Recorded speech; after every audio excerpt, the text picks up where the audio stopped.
Some NFL players who I think should be traded coming up next on today's show. Before that, if you have not already, please make sure you are subscribed. YouTube.com/chatsportstv.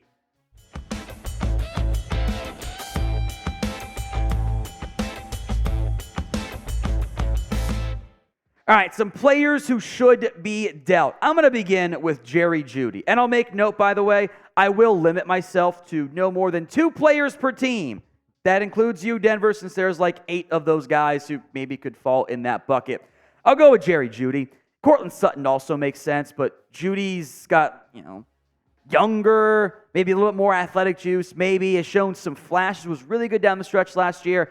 Hasn't been nearly as productive this year. If you are a team like Carolina, I do think it makes sense to call about Jeudy and see if you can get some more playmakers for Bryce Young, which, by the way, maybe they shouldn't have traded DJ Moore in the first place. We'll come back to that, actually, in a little bit on today's video.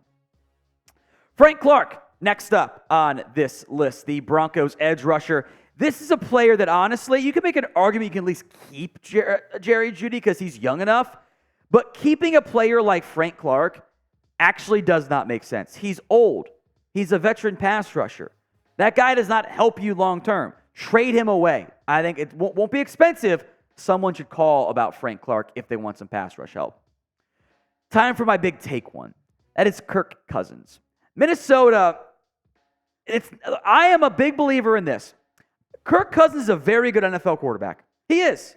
He's not an elite NFL quarterback. He's not some obvious top 5 guy. I think he's in the top 10 or fringe top 10, somewhere in that area. And that's good enough for a lot of teams. But as this Vikings team is currently constructed, even though Kirk Cousins has played well this year, they're still losing football games. And this would be a different conversation if Kirk Cousins was not in the final year of his contract. But he is. Minnesota is not a good football team. They're not. They've got issues everywhere. So why not take the chance with Justin Jefferson now out for at least 4 weeks to trade away Kirk Cousins, get a draft pick back, ship him to the Jets or somebody. He has a no-trade clause, I believe, by the way, so that has to be factored into consideration. And you know what? Bottom out for Caleb Williams or Drake May and get a cheap young quarterback and reset that clock and the timer on your franchise guy because you're in the last year of his deal. I think that makes a lot of sense for Minnesota. We'll get to one more player they could trade away as well here. But first, do you agree with me?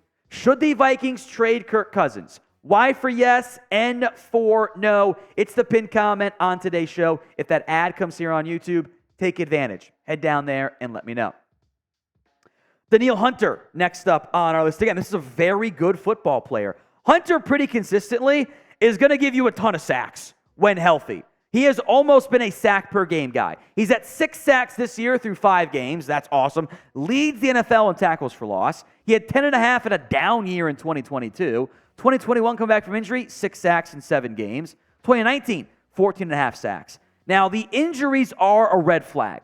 That has to be vetted. He's not getting paid that much money, relatively speaking. So if you are a contender and you need a rental pass rusher, this is a player to call Minnesota about. I think off-ball linebacker Jordan Hicks makes sense. Andrew Booth is not getting much playing time for them.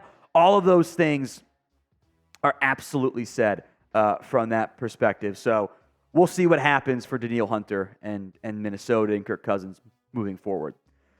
Hunter Renfrow, the Raiders wide receiver. I don't really get it. What's going on from that perspective? He's not playing. Remember when Hunter Renfrow was a 1,000-yard receiver for the Raiders? I do. Josh McDaniels comes to town. He's had about a full season's worth of games, and my guy's caught 43 passes. How does that make sense? How? Explain it to me like I am. Is he hurt? Is he bad now? I don't think either of those things are really true. Bit nicked up last year, of course. Send him to Buffalo. Imagine Renfrow as the underneath guy in the Cole Beasley role. That could work really well for both sides, frankly, because if you're not going to play him, contract's a bit of an issue. Trade him. Now, today's show is made possible by Game Time. It is the fast and easy way to buy the tickets for all the sports, music, comedy, theater, whatever it is near you. They have killer last-minute deals, all-in prices, views from your seat, and their best price guarantee. Game Time simply takes the guesswork out of buying tickets. You can buy tickets in seconds with just 2 taps. The Game Time guarantee means you'll always get the best price. If you find tickets in the same section and row for less, Game Time will credit you 110% of the difference. So download the Game Time app today at gametime.co, create your account, and use code NFLChat. Just create the account, hit the profile at the bottom right of the screen, and then go to redeem code, plug in NFLCHAT to get $20 off your first purchase. Terms do apply, but download Game Time today for last-minute tickets, the lowest price, all guaranteed. The link and the promo code will be in the comments section and the description of today's show. I said we would come back to it. When the Chicago Bears got the number 1 overall pick to Carolina in exchange for DJ Moore and more draft capital, DJ Moore was not the only player they asked about. They asked about Derek Brown, and they asked about Brian Burns. Carolina decided that it would be easier to replace the wide receiver.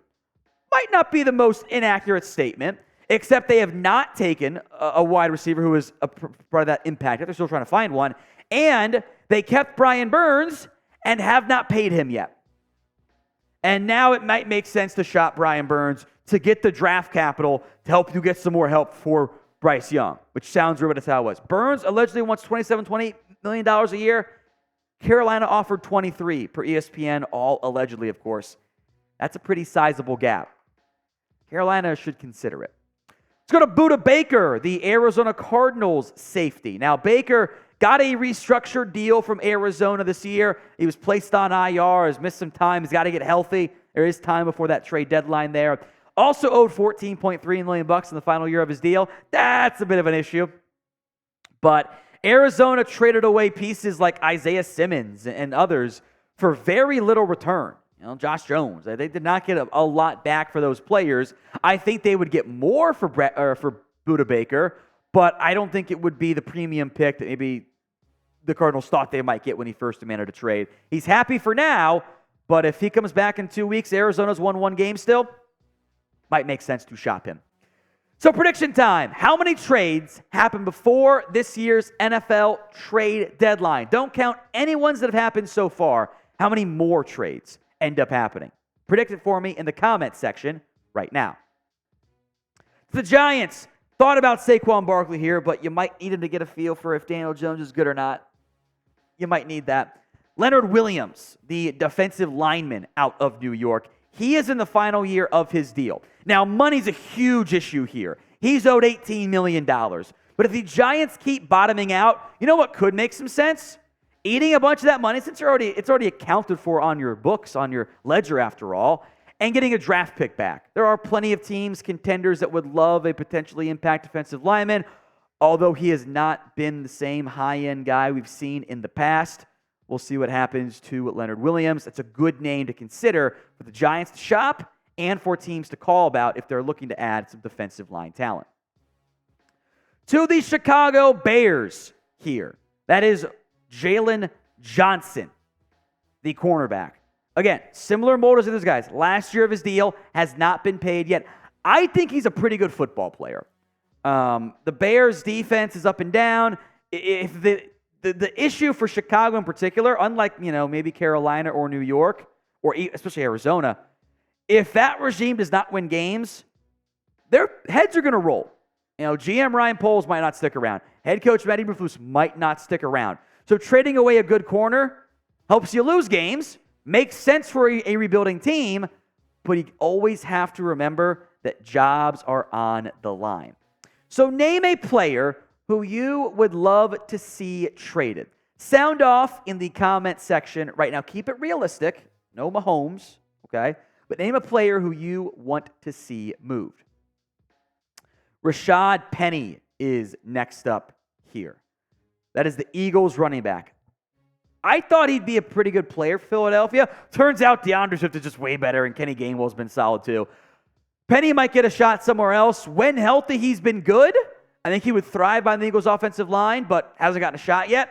Maybe somewhere else he could get that shot. So keep an eye on Rashaad Penny being a potential, even though the Eagles are good, much like the Rams trading Van Jefferson, could be a player you see getting shopped before this year's NFL trade deadline comes and goes.